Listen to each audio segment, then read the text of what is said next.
তোমরা এখানে ইতিমধ্যেই একটি ইলেকট্রন বিন্যাস দেখতে পারছো। তোমরা এটা খুব সহজেই দেখতে পারছো এবং হয়তো কেউ বুঝতে পারছো না যে স্যার কখন S এর পর P হবে, কোন অরবিটালে আগে ইলেকট্রন ঢুকবে। এরকম যদি কারো প্রশ্ন থাকে তাহলে সেক্ষেত্রে আমি এখনই এগুলা দেখিয়ে দিতে পারবো। কিভাবে সেটা তুমি সম্পূর্ণ করতে পারবে। যেমন এখানে ফ্লোরিবিয়াম একটি মৌল নিয়েছি আমরা। যেখানে তোমরা বুঝতে পারছো না যে স্যার কোনটাতে ইলেকট্রন আগে ঢুকবে। যেমন আমি এখানে কেটে দিচ্ছি। 1s2 এটাতে ইলেকট্রন আগে ঢুকবে, তারপর ঢুকবে 2s2, তারপর ঢুকবে 2p, মানে কি ১ম কেটে দেওয়ার সময় 2p টা ১ম এ পড়ল। তারপরে যাবে 3s এ, তারপরে যাবে 3p, তারপর যাবে 4s এ। তারপরে হচ্ছে কি d, তারপরে p, তারপর s। যদি অবশিষ্ট থাকে তাহলে s পর্যন্ত আসবে। তারপরে আবার d তে আগে যাবে, তারপর p তে, তারপর s তে। এরপর f, d, p, s। তারপর কি বলছে? f, d, p এই পর্যন্ত শেষ হইছে। কারণ আমার ১১৪ টা পূর্ণ হয়ে গেছে। তো এভাবে যদি তোমরা না বুঝো তাহলে এটা করে তোমরা নিশ্চিত হতে পারবে যে আমার ইলেকট্রন বিন্যাসটি হয়েছে কিনা। তাহলে চলো আমরা মূল ক্লাসে চলে যাই। দেখো আমরা অনেক সময় যেটা করি সেটা হচ্ছে যে ইলেকট্রন বিন্যাস আমরা অনেক সময় বুঝি না। অর্থাৎ আমাদের সমস্যা হয়। যেমন আমাদের বইতে এরকম ইলেকট্রন বিন্যাস থাকে। যেমন এখানে লেখা আছে 1s2, কেন এখানে 1s2 হলো? তারপর কেন 2 বসলো এবং 2s2 হলো? তো এইভাবে আমরা দেখতে পারি। এরপরে আছে 2p6 কেন হলো? তারপর 3s টা কেন হলো? তারপর আবার 3p কেন হলো? 4s কেন হলো? তোমাদের ১ থেকে ১১৮ নম্বর পর্যন্ত সকল পরমাণু ইলেকট্রন বিন্যাস তোমরা এই একটি ক্লাস থেকেই করতে পারবে। এটা আমি খুব ভালোভাবেই বলতে পারি। কেননা তুমি যদি ক্লাসটা পুরোটি মনোযোগ সহকারে দেখো তাহলে অবশ্যই তুমি পারবে। তাহলে চলো কথা না বাড়িয়ে আমরা মূল ক্লাসে চলে যাব এবং আমরা দেখব আজকে কিভাবে সেটা ছন্দে, ছন্দে শিখা যায়। তাহলে প্রিয়, যেমন তোমরা ক্যাপশনে দেখতে পাচ্ছ ঠিক তেমনই প্রিয় হয়েই আমার পুরো ক্লাসটি উপভোগ করবে। এই আহ্বান জানিয়ে ক্লাসটি শুরু করতে যাচ্ছি। তাহলে চলো চলে যাওয়া যাক হোয়াইট বোর্ডে।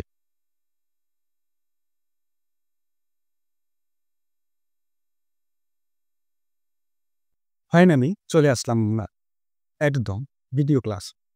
তোমরা স্ক্রিনে যেটা দেখছো, হ্যাঁ সত্যি দেখছো, এবং ক্যাপশনে যেটা দেখছো, যে গল্পটা দেখেছো সেটা গল্প না কিন্তু ছন্দ। তাহলে চলে ছন্দটা দিয়ে আমি কি বোঝাতে চেয়েছি আমরা বিস্তারিত সেটা দিই। আচ্ছা, আমি প্রথমে লিখেছি রসায়ন, অর্ধসামরিক, ইলেকট্রন বিন্যাস। যারা ইলেকট্রন বিন্যাস দিকে ভয় পাচ্ছ, স্পেশালি ক্লাসটি তাদের জন্য। তো কি লিখেছি দেখো, শুনু শুনু প্রিয়, শুন প্রিয় শুন, দেখ প্রিয়া শুন, ডিপিএস কল। এখন আমাদের বাড়িতে ধরো একজন লোক আসলো। থেকে আসলো? জীবন বীমা থেকে আসলো। আইসা আমার মারে বলতেছি, শুনো শোনো সকিনা, শুন সকিনা শুন, দেখ সকিনা শুন, ডিপিএস কর। আমার মা বলছে যে না, আমি লিখলাম যে নাই, আমি ডিপিএস করব না, করলে আমাকে মারবে। দ্যাটস সরি, সে চলে গেছে। খানিক সময় পরে আরেকটা ইন্স্যুরেন্স থেকে আরেকজন জীবন বীমা নিয়ে আসছে। সে বলতেছে কি, তার নাম হচ্ছে কি ফারিয়া। তার নাম কি ফারিয়া। ফারিয়া বলতেছে, দেখ প্রিয়াস দেখ, অ্যাপ ডিপিএস কর। সে ফারিয়া এসে বলতেছে কি, দেখ প্রিয়া দেখ, অ্যাপ ডিপিএস কর। দেখো আমার প্রিয় বন্ধুরা, এখানে একটা গল্প আছে। এই গল্পের মাধ্যমে আজকে আমরা শিখবো ইলেকট্রন বিন্যাস কিভাবে করা যায়। খুবই সহজ এবং খুব ছোট্ট একটি বিষয়। চলো তাহলে আমরা এই গল্পটার অর্থ বুঝি। এখানে গল্পটা ছিল শুনো শুনো প্রিয়, শুন প্রিয় শুন, দেখ প্রিয় শুন, ডি পি এস কর। এটা এটা বোঝানোর জন্য আমরা করটা নিয়েছি, ঠিক আছে, রাইট? এরপর দেখো কি বলছে, ফারিয়া বেঁচে আসলো। সে বলতেছে কি F D P S, F D P S. ফারিয়াতে আমরা এক ধরেছি, এফডিপিএস এফডিপিএস কর। করটা হচ্ছে তোমাদের বোঝানোর জন্য, রাইট?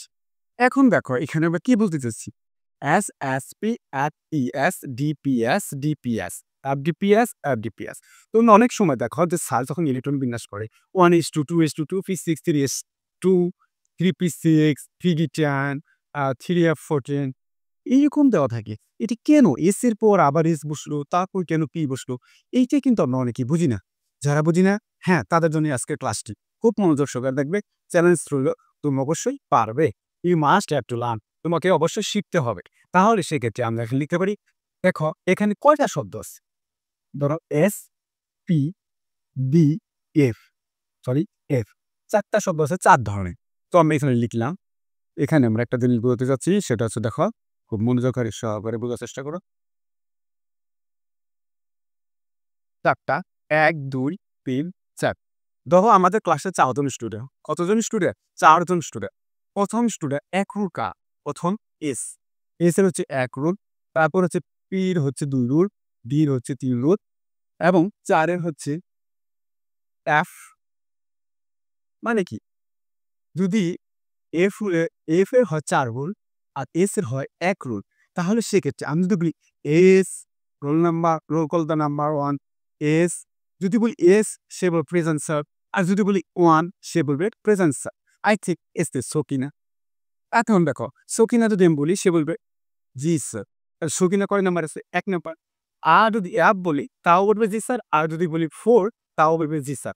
অর্থাৎ এখানে সকিনার পজিশন হচ্ছে ১ নাম্বার। তাহলে ১ নাম্বার কি আছে? এস।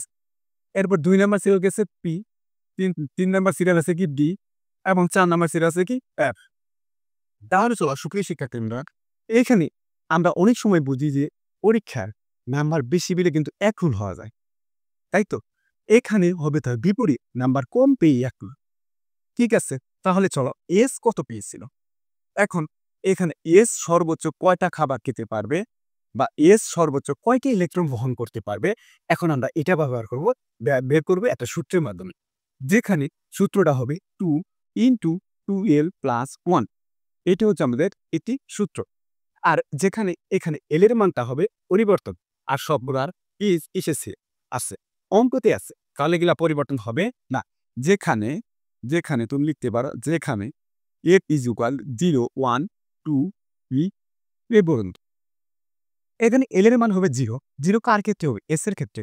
পি এর ক্ষেত্রে হবে 1, ডি এর ক্ষেত্রে হবে 2, এফ এর ক্ষেত্রে হবে 3। আর এই সূত্র দিয়ে অঙ্ক করলেই আমরা এসপিডিএফ এর মান পেয়ে যাব। তাহলে চলো প্রথমে এটি 2 লিখলাম, তারপর 2 ইনটু, এখানে এল এর মান হচ্ছে 0 প্লাস 1 ছিল 1 ই রাখলাম। এরপর দেখো 2 আর 0 গুণ করলে হবে 0 যোগ 1। এখন দেখো 1 আর 0 যোগ করলে 1 ই হবে, আর 2 এর সাথে গুণ করলে হবে 2। তাহলে এস এর মান আমরা কত পেলাম? 2। বুঝতে পারছি আমরা সবাই? এখন আসো সুপ্রিয় শিক্ষার্থী বন্ধুরা, এরপরে পি ক্ষেত্রে এল এর মান কত? 1। এল এর মান 1। তা এখানে 2 ইনটু 1, তাহলে আমরা কি বলতে পারি? 2 ইনটু 1। এইখানে তাহলে কি হবে? ২ অক্ষে ২। তাহলে ২ আর ১ কত হলো? ৩। ৩ দুগুণে কত হলো সুপ্রিয় শিক্ষার্থী বন্ধুরা? ৬। তাহলে আমরা পি এর মান কত লিখতে পারি? 6। রাইট? আচ্ছা, গট ইট? ওকে। এরপরে দেখো নাম্বার 3 বা সরি 2। 2 টা কার জন্য হবে? ডি এর জন্য হবে। তাহলে আমরা 1 এর জায়গায় এখন মান পরিবর্তন করে 2 লিখব। যদি 2 লিখি, তাহলে ২ দুগুণে ৪ আর ১ এ ৫। এই ৫ এর পর এটার সাথে কি সম্পর্ক? গুণের সম্পর্ক। ৫ দুগুণে ১০। তাহলে সুপ্রিয় শিক্ষার্থীবৃন্দরা, অবশ্যই ডি এর মান হচ্ছে কি? ১০। এরপরে দেখো সর্বশেষ লাস্ট ওয়ান রয়েছে কি? এফ। এফ এর ক্ষেত্রে আমরা কি লিখতে পারি? দেখো এখানে এফ এর ক্ষেত্রে লিখব লিখব সূত্র কিন্তু আমাদের ওই একটাই। ৩ দুগুণে ৬ লিখলাম, শিখতে পার মানে বের করতে পার। এখন চলো আমরা প্রথমেই গল্পটা মুখস্থ করে ফেলি এবং শুরুতে এস, প্রিয়তে পি এবং শুনতে আবার এস, প্রিয়তে পি, শুরুতে S, S S P, S P S. I think তোমরা যখন লিখবে এইভাবে লিখবে, S S P, S P S, D P S, D P S. তারপর লিখতে পারো F D P S, F D P S. তো এই কয়েকটা শব্দ দিয়ে তুমি ১১৮ নাম্বার পর্যন্ত তুমি বের করতে পারবে। যদি রাদারফোর্ড এবং বিজ্ঞানী ভোর আরো ৩০০ ইলেকট্রন আবিষ্কার করতো, তো তোমরা এই কয়টা দিয়ে বের করতে পারতে ইনশাআল্লাহ। তার সাথে আবার কয়েকটা আমরা যোগ করে দিতাম, ইনাফ। তো এই ক্ষেত্রে আমরা কি করতে পারি? দেখো এটা তোমরা ঝটপট লিখে নাও। আর এটা যদি মুখস্থ না থাকে, সেক্ষেত্রে আমরা এই ছন্দটা মুখস্থ তাহলে নিতে পারি। ক্যালসিয়াম নিলাম, ক্যালসিয়াম। তো ২০ নাম্বারে যদি ক্যালসিয়াম হয়, তাহলে সেক্ষেত্রে কিভাবে আমরা ইলেকট্রন বিন্যাস করবো? তো মজার বিষয় তো আমরা দিয়ে দিয়েছি, তাই না? এসএসপি, তারপরে দিয়েছি কি এসপিএস, ডিপিএস। আচ্ছা, আমরা এই ৩ টাতে দেখি মিলাতে পারি কিনা। আমরা তো এটা অটো নিয়ে নিয়েছি। অটো নিয়ে নিয়েছি না? যেটা তোমরা স্ক্রিনে দেখতে পাচ্ছ নিচে। দেখো, সেখান থেকে আমরা কি নিলাম? এসএসপি আর এস। এরপরে কি বলছিলাম? এস। এরপর কি বলছিলাম? ইটি। এরপর আবার কি বলছি? এস। এরপর বলছি কি? পি। এরপর বলছি এস। তাহলে সুপ্রিয় শিক্ষার্থী বন্ধুরা, এখন দেখো আমরা কিভাবে করব? এখানে বলা আছে কি এস কয় নাম্বার? তাহলে কত ছিল? মনে আছে? হ্যাঁ, ১ রো অবশ্যই ১ রো। তারপরে ১ এর পর কয় হয়? ২। কিন্তু পিটা কয় থেকে শুরু হয়েছিল? ২ থেকে। তাহলে পিটাকে হবে 2। এরপরে আবার ২ টা এস চলে গেছে। এর আগে কত হবে? 3। এখন আবার এখানে কি আছে? পি। এখানে হবে 3। এখন এস এর খানা কয়টা? এই যে নিচেরটা। কোনটা? নিচেরটা। এস এর খানা কত? 2। এস এর খানা কত? 2। পি খানা কয়টা? ৬ টা। এস এর খানা কয়টা? 2। পির খানা কয়টা? ৬ টা।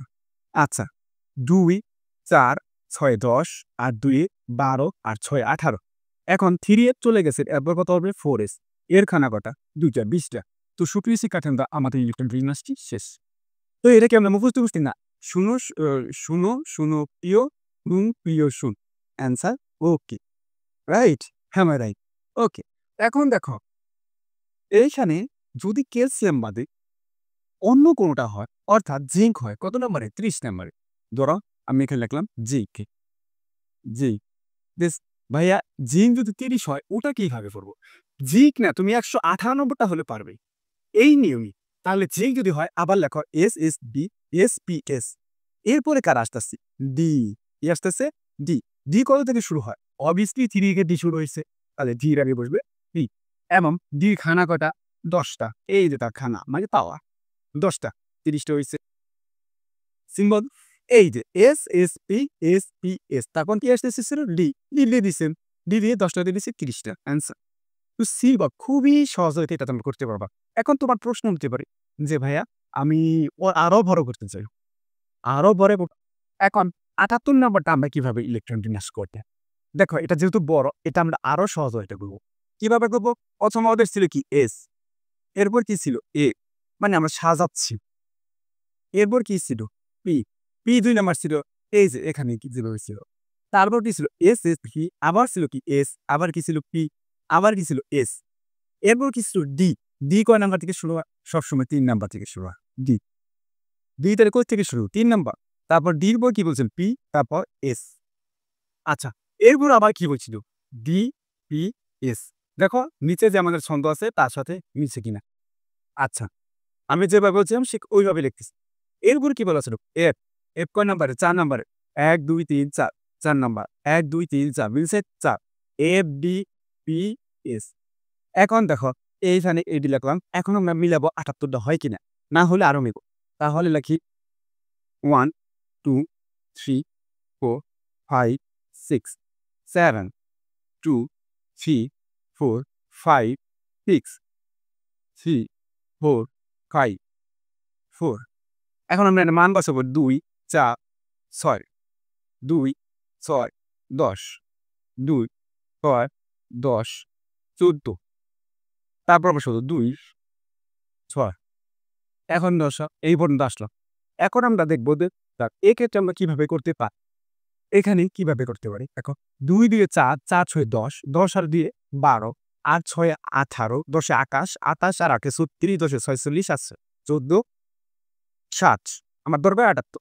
৬২, ৬৮, ৭৮। এখন সুপ্রিয় শিক্ষার্থীবৃন্দ, ৭৮ এই পর্যন্ত শেষ হলো। এখন তোমরা বলতেছো যে স্যার, এই 5D পর্যন্ত যদি শেষ করি ভাইয়া, তাহলে কি হবে? না, হবে না। কেননা এখানে 5D তে যাওয়ার আগে 6s তে কিছু ইলেকট্রন ইনপুট। কিভাবে আসবে এই টেকনিকটা আমি এখন দেখাই দেব। ধরো এইভাবে কাটবা। এটাতে আগে কি? তীর চিহ্ন পড়লো। এরপরে এটাতে কাটবা। তারপর এটাতে কাটবা। কোনটাতে আমি আগে কাটা দিচ্ছি? এইটাতে কিন্তু কাটছি। তার মানে এইটাতে ইলেকট্রন ঢুকবে, তারপর এটাতে আসবে। তারপরে কাটবা। তারপরে কাটবা। আচ্ছা, তারপরে কাটবা। আচ্ছা, এই, এই সিরিয়াল শেষ না হয়ে কিন্তু এই সিরিয়ালে ইলেকট্রন যাবে না। তাহলে কোনো ১০ টা, ৮, ১৮, ১০ এ ২৮ টা, ২৮ আর ৮ এ ৩৬, ১০ এ ৪৬, ৭ টা। এই পর্যন্ত কয়টা গেছে? ৭ টা। কিন্তু এই পর্যন্ত না যায়া এই পর্যন্ত গুনতে হবে। তারপরে আমরা এই সিরিয়ালে যাব। তাহলে এটি বলব ১০ টা, ২৮ টা, ৩৬, ৪৬, ৪৮ ৬ এ ৫৪, ৫৪ আর ২ এ ৫৬। ৫৬ আর ১৪ কত হলো? ৭০। ৭০ যদি হয় আমার ইলেকট্রন কত নাম্বার? ৭৮ নাম্বার। এফ এর পর কার আসে ডি, তাহলে এখানে হবে এইচ, এখানে কি হবে এই এ দুটো হবে না। তো সুপ্রিয় শিক্ষক এখন যদি কাটি আমার কোনটা তাকিয়ে যাচ্ছে এফ এ তারপরে ডি, এখন যে কয়টা পাচ্ছে সেটা আমি এইটে বসিয়ে দিচ্ছি। তাহলে এইভাবে তুমি যে কোনো ইলেকট্রন বিন্যাস করতে পারবে। যদি ক্লাসটি ভালো লাগে তাহলে শেয়ার করে দাও বন্ধুদের মাঝে এবং কমেন্ট বক্সে জানা কোথাও বুঝুনি, কোথায় বোঝো নাই সেটা। এবং আগামী ক্লাসে আমরা শিখাবো কিভাবে গ্রুপ নম্বর নির্বাচন করা যায় এবং কত নম্বর পর্যায়ে পরমাণু সেটা শিখাবো।